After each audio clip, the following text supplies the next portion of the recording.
सबसे पहले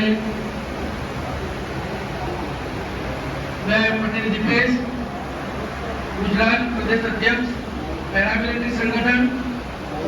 मेरे को इतनी आपकी लैंग्वेज, महाराष्ट्र की लैंग्वेज आती है, लेकिन मैंने सुना थोड़े कानों में जो शब्द पढ़े कोड़ी समाज के, जो इतिहास में जो कोड़ी समाज का गौरव है, जो ये जाति है, जो महाराष्ट्र के कोड़ी समाज से, गुजरात के पटेल समाज से है, अलग अलग राज्यों में अलग समाज से है, लेकिन कोड़ी समाज बेसिक चलूनी है, निडर है, मजबूत है, निष्ठावान है, कर्मठ है।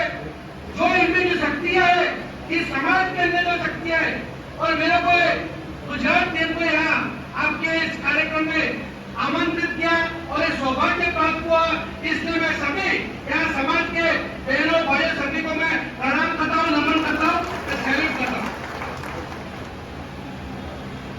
इस समाज की जो गाथा है इतिहास में, भगवान श्री राम 5000 सालों से पहले जो कोड़ी समाज की जो अगर मैं बात करने एक एक इतिहास की पन्नों को अगर मैं बात करता हूँ तो पूरा दिन यहाँ कम पड़ जाएगा।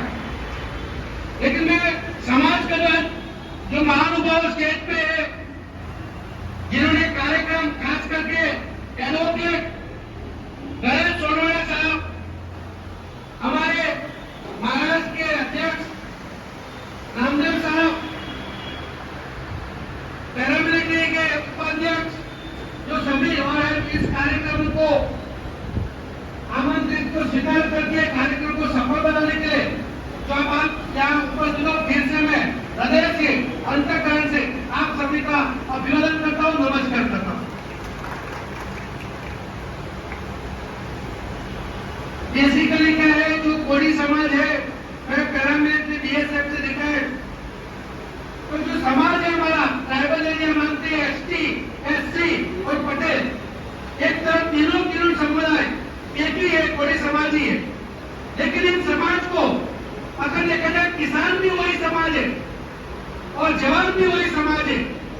बाकी समाज के तौर पर सरकार की तरफ से इन सभी कोड़ी समाज को अन्याय हुआ है। अगर आप मानते हो हमारे को अन्याय हुआ है तो दोनों हाथ खड़ा कीजिए। बहुत बहुत धन्यवाद। मैं समाज की बात, समाज को अन्याय हुआ है, बाबा साहब ने जो संविधान बनाया भारत देश के लिए, तो उस संविधान के हिसाब से जो न्याय मिलना चाहिए, समानता का हक मिलना चाहिए, वो हमें नहीं मिला। लेकिन उन सबसे पहले हमारे लिए सबसे सर्वोपरि कोई चीज है तो राष्ट्र है, देश है। देश ही राष्ट्र से ऊपर हमारे लिए कोई भी नहीं। सही है, तो आप अपनी से हाथ पर खड़ा कीजिए। तो अगर हमें कोई बहुत ही मुश्किल, उसमें कोड़ी समाज का मैं बात करूंगा, मुगलों टाइम से, जो साहब से भी मेरे को मराठी भाषा में तो मेरे को समझ में आ रहा था कुछ, तो मुगलों टाइम से, अंग्रेजों टाइम से ये जो विद्रोही हमारे में जो है अंदर, जो हमारे कोड़ी समाज के अंदर जो है, हम लोग विद्रोही भी है, सबको उस टाइम राजा भी मुगलों का हमने उन अन्याय का विरोध किया है, और राजा भी हमारे को जो पूरा साम्राज्य होता है उसकी सुरक्षा के लिए कोड़ी समाज को अपॉइंटमेंट करते थे कि नहीं करते, तो हाथ खड़ा कीजिए। आज की तारीख में कोड़ी समाज का सेना में भी बहुत महत्व है। तो जो जवान पैरामिलिट्री में जो भर्ती होता है, मिलिट्री में भर्ती होता है, उनके साथ भी बहुत बड़ा अन्याय हो रहा है। सरकार की नीति अलग अलग है, लेकिन मैं पहले ही बोल चुका हूं कि देश हित के ऊपर कोई होना नहीं चाहिए। आज पैरामिलिट्री के अंदर 6 फोर्स आती है, BSF, CRPF, CISF, SSB, ITBP, Assam rifle. इन्हीं फोर्स के अंदर से NDRF, NSG, SPG, water wing, air wing, इन ब्रांच जो इन्हीं के अंदर जो 6 फोर्स है, इन्हीं में से इनको डिप्लॉयमेंट करते हैं। कोई एसपीजी में रहता है, एनएसजी में, लेकिन सभी का दायित्व एक ही है, देश की सुरक्षा, देश का नागरिक शांति सलामती से रहे, उसके लिए वो अपने परिवार से भी अपने युवानी काल का समय देश में सर्वोपरि योगदान बलिदान करता है। लेकिन बड़े दुख के साथ में आज यहाँ कहना चाहूंगा, और जब एक बड़ी समाज यहाँ आपके इस कार्यक्रम में उपस्थित हो, तो मैं आपसे हाथ जोड़ के आपसे एक मांग करता हूँ, क्या हमारे देश का जवान का सम्मान होना चाहिए कि नहीं होना चाहिए? अगर होना चाहिए तो हाथ खड़ा कीजिए। और आपने समर्थन दिया है तो दो हाथ प्रचंड आवाज से हम एक जय घोष भी करेंगे, भारत माता की जय, भारत माता की जय। तो आवाज से ये पूरा हॉल गूंजना चाहिए। हम अपने देश के जवानों, हमारा प्रेम कितना है वो भी यहाँ दिखाना है।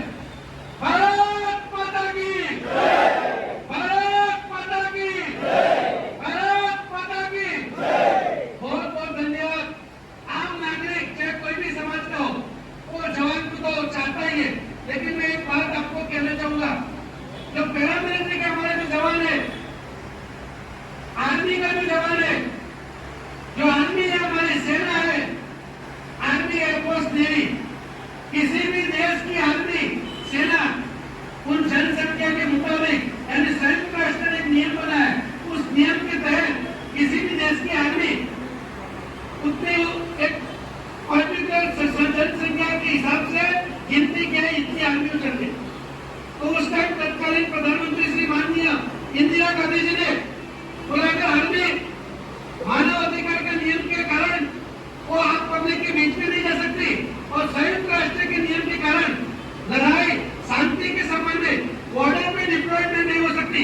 तो शांति के समय में देश की सुरक्षा कौन करेगा?